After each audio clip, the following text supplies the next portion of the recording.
Hey, everybody. Thanks for tuning in to the Hanging On to Hope podcast. I'm Brenda J. And I'm Karen Wonder. And we are HangingOnToHope.org.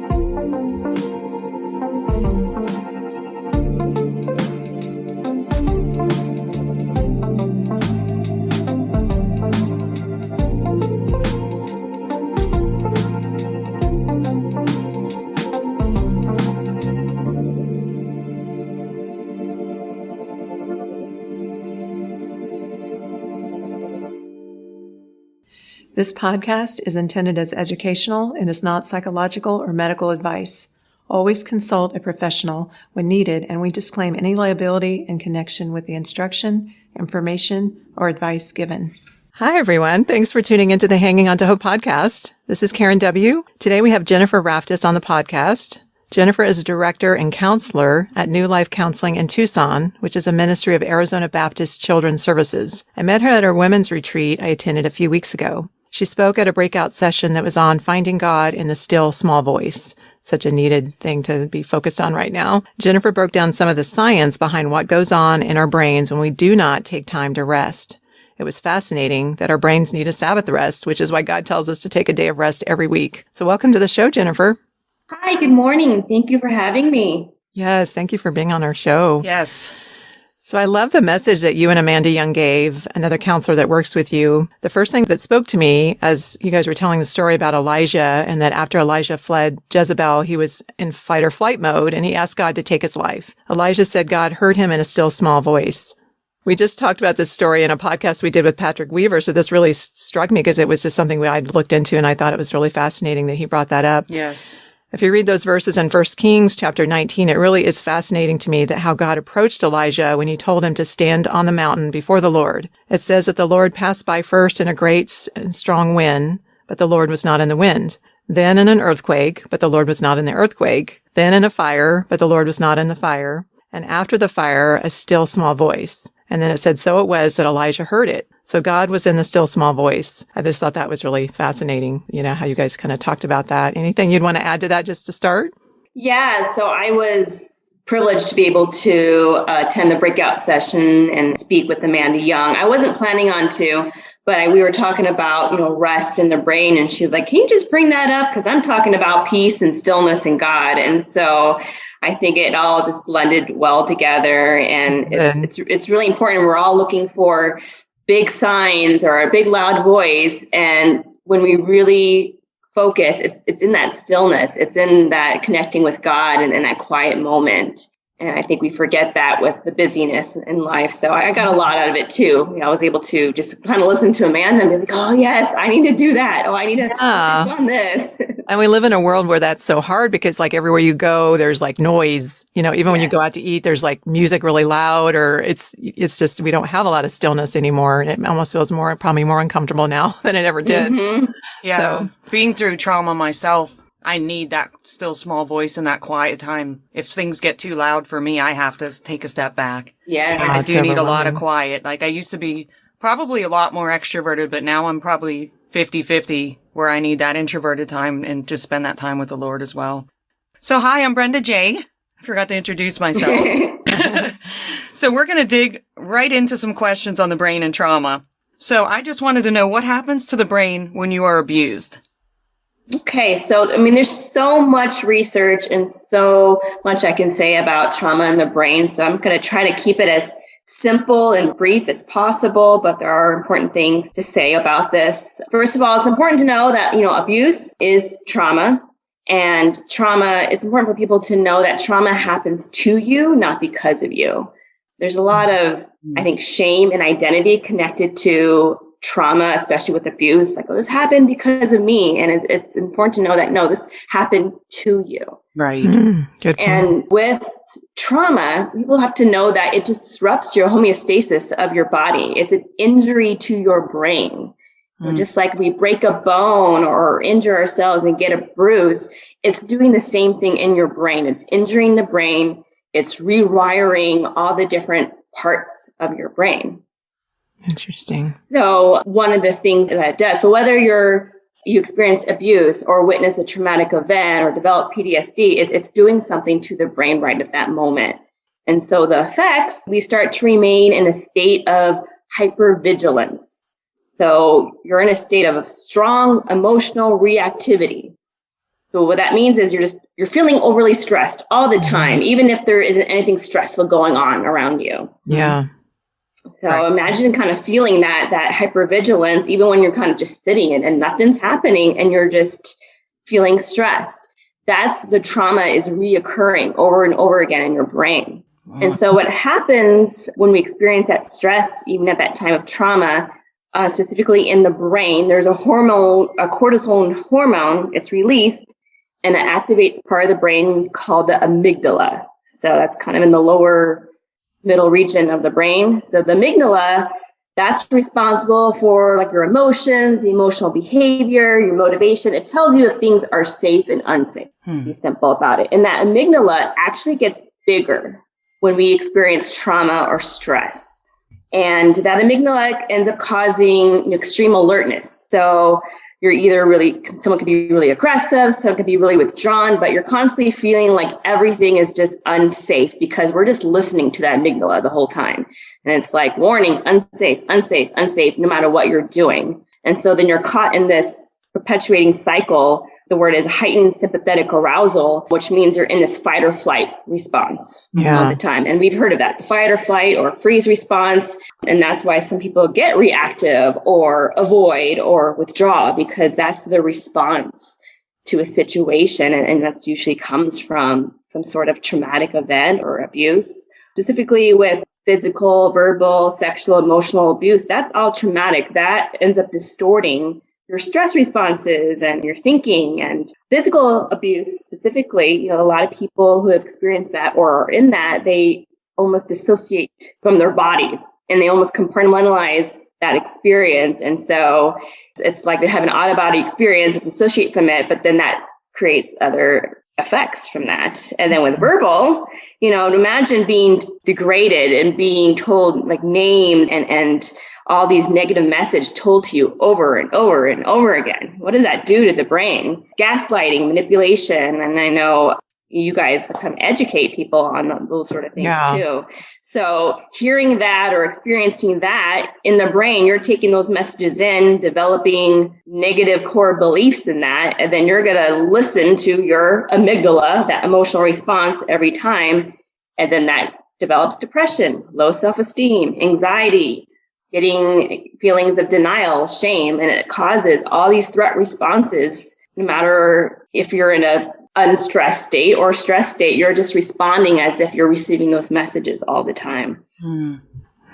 So there's a lot to it, but but it just overall, your brain is just kind of going haywire. Yeah. Is that what they call amygdala hijack? Yes. Yeah. That's what Sarah McDougall called it, right? Yeah. It's taking over. Yeah. You're listening to the amygdala. It's driving your brain at that point. And that's why everyone experiencing trauma gets reactive, gets stressed out so easily. So you kind of already touched on, I don't know if there's any more to add about how the trauma does affect the brain. I guess you kind of already sharing about that and how it affects the... Yeah, but there's more to it. Yeah, I wrote a list just to kind of briefly go over. So we go into, it's called sympathetic dominance. So it affects our stress reactions, even our learning. So we learn through pain, trauma, and fear. And so we develop almost rules and messages and learning experiences just through our pain and trauma instead of through a positive experience. And we go into hypervigilance, I said. There could be a loss of language and speech too. It can affect your language and receptive and expressive communication. Impulsivity, so impulse control problems, memory problems, suppressed memory. And then, as I said before, there's a big bias towards the amygdala. So as you said, the amygdala hijacking. So we're leading with our emotion and then our thoughts start spiraling and going all over the place because of that trauma. So there's definitely all these little effects. It happens different with everyone, but that's a brief list of what can happen. Yeah. The brain is so complex. I know. There's so much to it. I feel like I only know like 30% about the brain. Yeah. It's just fascinating. So with domestic violence, say you were hit in the head, that's a little bit different than just what we just talked about, right? There could be further damage. Like almost as if you were a football player or something, right? I'm just curious. Yeah. And I mean, it's still trauma and domestic violence. You're still feeling threatened and stressed out. And then the aftermath of that is you're still in a constant state of arousal, that fight or flight response, because you're not in a safe situation in that experience. Right. Yeah, I've experienced a lot of these things. So what are some of the things you can do to heal your brain from trauma? So the first thing is really to know that it is trauma, not to create an identity for yourself because of this, but to kind of externalize, hey, this is trauma, and to allow yourself to know and understand what's going on within you. If we know what's going on within us, then we can tackle it head on. So one of the things I talked about, the fight or flight response. So looking at our triggers, what are our triggers and being aware of that? A lot of it is the sensory input that goes into our brain. So we could get people who've experienced trauma and abuse, they could get triggered by sounds. So slamming of the door or yelling or, footsteps or heavy footsteps walking or a certain room or a certain smell that ignites that amygdala in your brain and you start to get stressed out. So being aware of those triggers and then knowing, hey, I can respond to this in a different way. So kind of regulating your emotions, starting to rewire your brain and have like a non-traumatic response or experience with it. One of the biggest things is I've been trauma trained, and the biggest thing that was always mentioned in my training is like relaxation. And it sounds so simple. You're like, you have to relax? Yeah. What? But it's true. We have to figure out, how do we calm our brain down? Because we're such in a heightened state of arousal. So that's why people mention, just take a deep breath. Well, actually that helps, take a deep breath. Yeah. Helps calm your brain. And I know there's a lot of studies with mindfulness and mindfulness. It's different than, it's not like meditation where you're emptying out your brain or chanting or anything like that.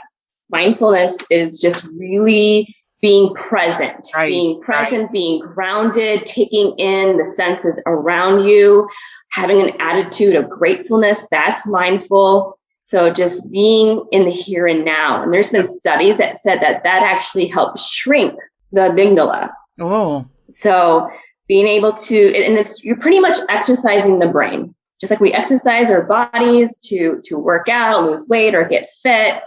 We're exercising the brain because we want to create new neural pathways. We want to create experiences that allow us to have different perspectives, strengthening our thinking structure, figuring out how to have more positive thinking. So mindfulness is a great approach. Part of that is narrative work. So, we create narratives in our minds and our brain about things, and a lot of it's pain and trauma narrative. We get in that victim narrative mindset. So really changing the story.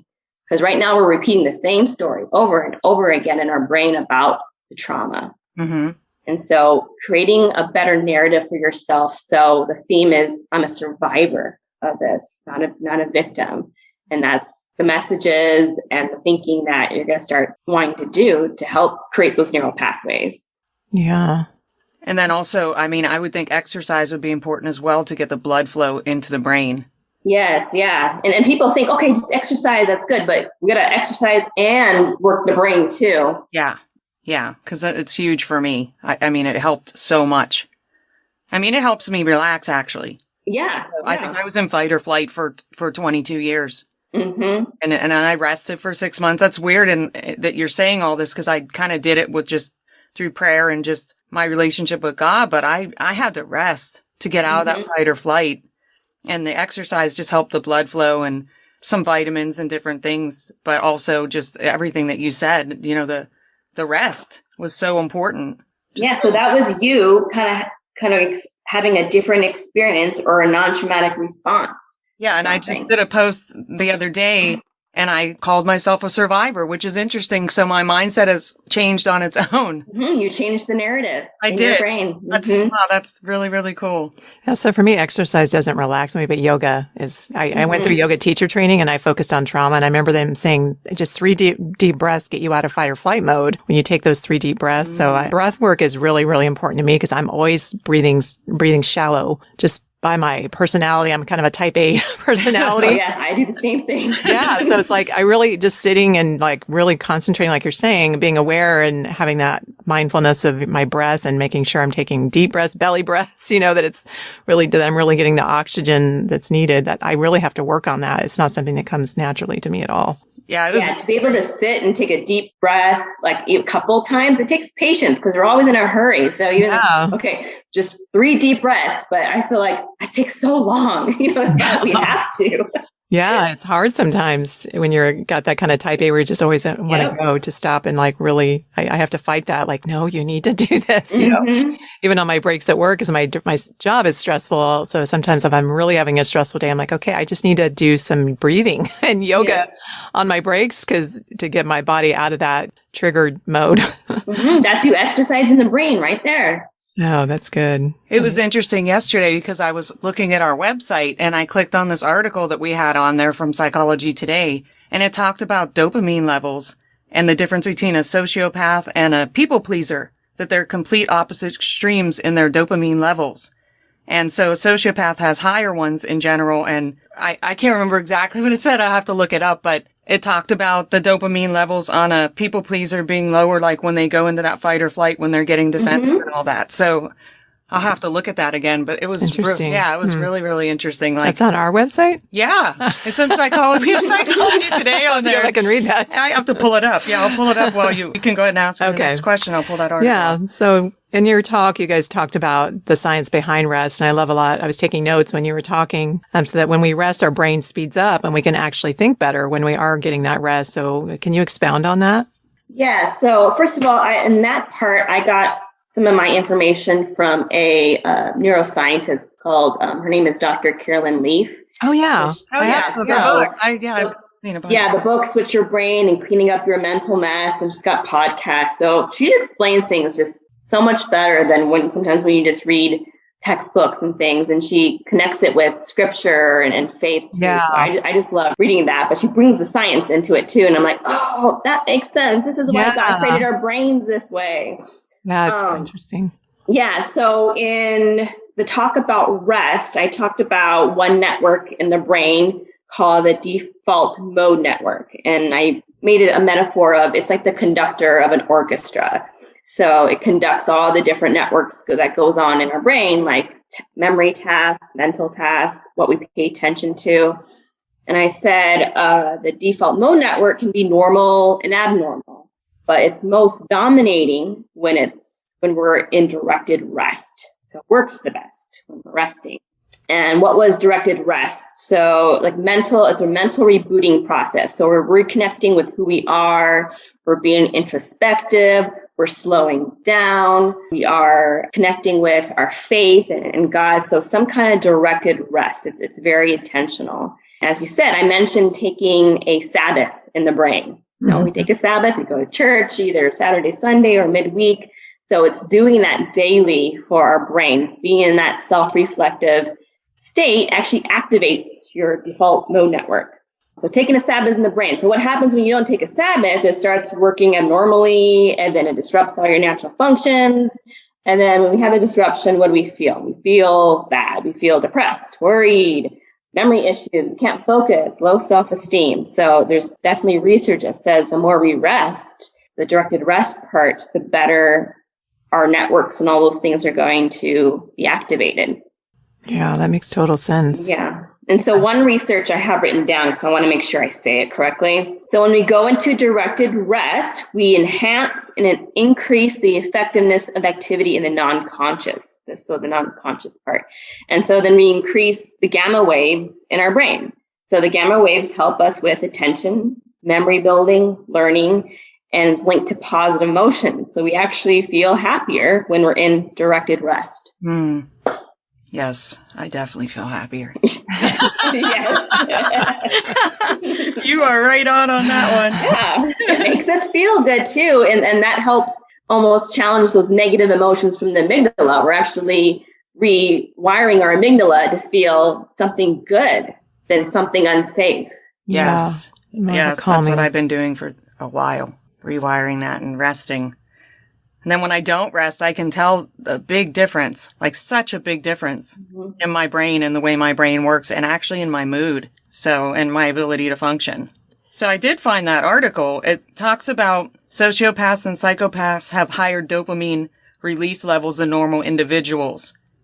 And so on the opposite spectrum, so it says studies have been performed in people diagnosed with sociopath or psychopathy indicate abnormal functioning in brain regions involved in emotional and stress processing, moral decision-making, empathy generation, and conflict monitoring. During tasks designed to elicit activation in these circuits, sociopaths and psychopaths show reduced engagement of key brain regions such as the amygdala, insula, medial prefrontal cortex, and anterior cingulate cortex. By contrast, people on the people-pleasing end of the spectrum have heightened activation in many of these same brain areas.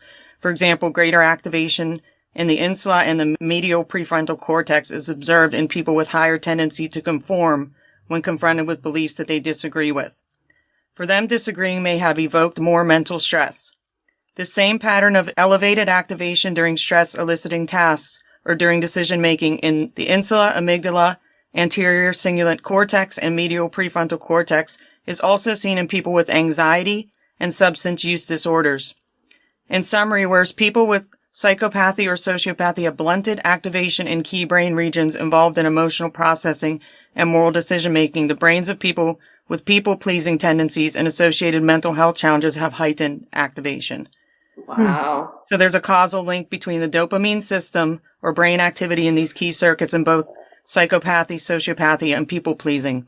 Because dopamine is the feel-good hormone. Mm-hmm. So, yeah, so then the opposite thing happens when you're trying to people-please, that fight or flight kicks in, and then they actually have lower levels of that dopamine in a people-pleaser. I think that's what it's saying, right?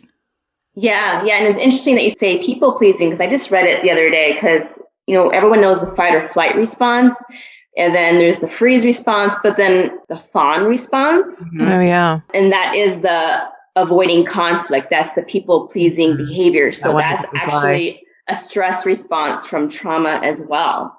Yeah, I definitely wanted to avoid conflict because it was safer for me. Yeah. So. Yeah, that makes sense. Yeah, but I thought that was really, really interesting that a sociopath is the complete opposite of a people pleaser. As far as their brain works. Yeah, what's going on in the brain. Yeah, and you said something about they don't even pay attention to the amygdala. So like no emotion. No, not right? at all. Yeah. Nope. Very facts driven. No, and their dopamine levels are way higher because I was married to a sociopath. So I found this, and when I read all the characteristics of one, I just couldn't even believe it. It was every one. So I don't want to get too much into that. Yeah. But I was a little, like, I guess, if you come from a pretty good family growing up and stuff like that, you don't even think that a person like that exists. You don't know about these. Like, I didn't know what a narcissist was or any of these abusers. I didn't even know what an abuser was. So then as I became an adult, it was like I kind of got taken advantage of in that area. And then even all through my marriage, I had no idea. I didn't find out until 20 years in, his family told me he was a diagnosed sociopath. So. Yeah. And you have to know that, God created us and built us for optimism. So we are hopeful. We believe the good in people. Right. And then that gets distorted by the experiences we have and the situations we encounter. And that's also important to know that that's still abuse and trauma, not because of you either. Right. I don't blame myself at all once I realized that he was. The only thing that was hard for me is realizing that I was never really loved. Yeah. And that God may have to be enough, that I may never be loved here on earth, but God loves me. Yes. That was the hardest part. That really was. Mm-hmm. So you say a lack of rest can create depression, and I'm sure a host of other things. Any activities you can recommend that would help us slow down and slow our brains down? I know you've mentioned a few so far, but any more you can add? Yes. So pretty much anything that causes you to feel rested and have some introspection in life. So if you feel like, we talked about, what our brains do. So if you feel like you're having a chaotic mindset, you're reactive, you have brain fog, you can't focus, that's a sign you need to slow down and slow your brain down. So just carving out space for yourself. And that can look different for anyone. So it could be, enjoyable project, hiking, being out in nature, exercise, reading. It doesn't have to be just sitting and doing nothing. You could actually do something and still feel rested. Yeah. Or it could be just sitting and eating or reading or just being mindful or journaling. And so everyone's built differently. Everyone has different personalities. So as long as we know, okay, I feel like I'm rested and I'm being mindful of what I'm doing, that can be any activity to help slow your brain down. Yeah. So just finding the one that makes you feel that way, that peace and calmness where you're able to think clearly. And that makes it really hard. Is there anything you can suggest, like for someone that's at work all day long, like that's constantly getting triggered, or any way that they could calm their brain down in the midst of that? Or would they just kind of have to walk away and take a break?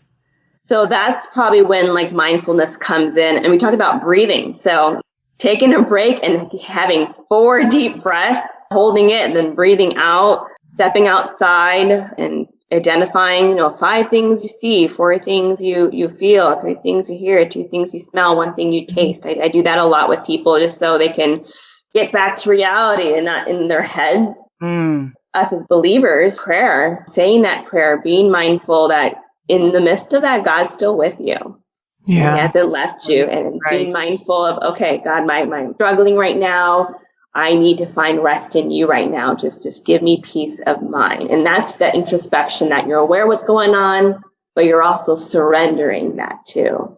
Yeah, and just being connected. I just finished doing a study on Galatians, and it was so convicting to me of like, because of my job, I can get triggered, and it's like, okay, it's that fruits of the spirit, even in my job, of like not reacting in the flesh, but it's hard where that intertwines with trauma responses and all of that too, because you're like, sometimes you feel like you can't control it, but I guess there's that fine balance of, you want to walk in the spirit, but if you're being triggered, I guess you have to deal with that, that trigger response and get some trauma counseling. Yeah. And another helpful thing that I learned when doing my brain study was getting from that fight or flight out of the amygdala into the prefrontal cortex. And the way you do that is by doing some tasks, like making a list, writing in your journal, something that's going to be task oriented will take your brain out of that mode and really, really help. So that helped me a lot. Yeah, so that's called, that's part of like behavioral activation. So sometimes we just need to find an alternative behavior to do when we know that's going to come up too. So we're refocusing on something different. Right. And as you said, a task like journaling or listening or calling someone up or doing a certain exercise or even watching something. We all watch things and we like to be entertained. So even that can help refocus your brain too. Just something that can totally change whatever the response in your brain that gives a different type of emotion. Yeah, that's good. That's good because I think we all go through this with our brains. Yeah. So, thank you so much for being on our show. It's such important information, and we appreciate the research that you've done to help us understand this. Where can our listeners find you if they're interested in counseling? So I work for, as you said, Arizona Baptist Children's Services, and the ministry is New Life Counseling, and we're actually statewide. So we do have offices in Tucson, and Phoenix, Peoria, and Yuma, and we do virtual counseling as well. So people can check us out on our website, newlifeaz.org, and they can find a little bit about us and the counselors, and there's a number there to call if they want to set up an appointment or just find out more information. I know I was able to look on your guys' website, and so I would definitely want to be able to use you as a referral for resources if we come across people. Yeah, we can add you to our website under the counseling area as well. Yeah, absolutely. Yeah, we need more counselors on there. And I know it said on your website you did Mending the Soul. So I was able to facilitate that class a couple of years ago with a coworker. So there's a lot of counseling components in that too. And so people feel like they want a supplemental intervention such as counseling with that. You could definitely refer them to us as well. But it's important to kind of connect with people who have different specialties and connections and resources, because this happens a lot, especially with abuse. It's happened to a lot of my close friends and no one knew it. And then, it happens and you're like, whoa, so they need that support. They need those resources. They need those interventions right away because, they do feel helpless at first. Right. But knowing what to do, having that support, that brings the power back to you. Yeah, so important to someone that's gone through trauma. That's so important. It does. And it was interesting. When it first happened and everything that I went through, I was somehow functioning still. I think I was still in fight or flight for so long that I was still functioning. So I thought, well, how am I okay? But I knew that there was no way that I was okay after what I had gone through. So I went to therapy. I mean, I was already in therapy before that, but I kept going to different therapists and getting more help because I knew it was all going to come, and it did. It all came out. So I'm so glad that I just continued to heal. So yeah, and you did prevention for yourself before it would all come out. You're like, okay, it's coming soon. Yeah. And my therapist was like, I think you might need EMDR because you're not really, I wasn't really dissociated because I went to the EMDR therapist and he said I wasn't, but for some reason I wasn't feeling like I should have been. So it was quite interesting, but I just kept going through it all and I'm still healing but it's like I'm in a good place now. I'm in a good place with the healing because I did keep pursuing it and it all just came out. So yeah, and it's just ongoing. Yeah, it is ongoing, but we will definitely add this to our website. So that way people can get the help that they need. Yeah. Thank you so much for having me on. And I've learned a lot too, just being on here, and I hope to continue to connect with both of you. Yeah, definitely. Thank you so much. I'm glad that I met you that day on the women's retreat. Yes, that was God. It was, totally. Well, thanks for being on the podcast. All right, I'll go get right in. Let me clear my throat. I know, drink some water. Yeah, we're pretty goofy. Thanks for tuning in to Hanging On to Hope. Check out our website, hangingontohope.org. There are resources on there, and if you would like to donate or volunteer, you can do that through our website. We are a brand new nonprofit, so we appreciate any and all support. And we thank you for listening. And until next time, keep hanging on to hope. We are evidence that there is hope and healing for you, and our passion is to help you find it too. So thanks for tuning in. Thanks for listening, everyone.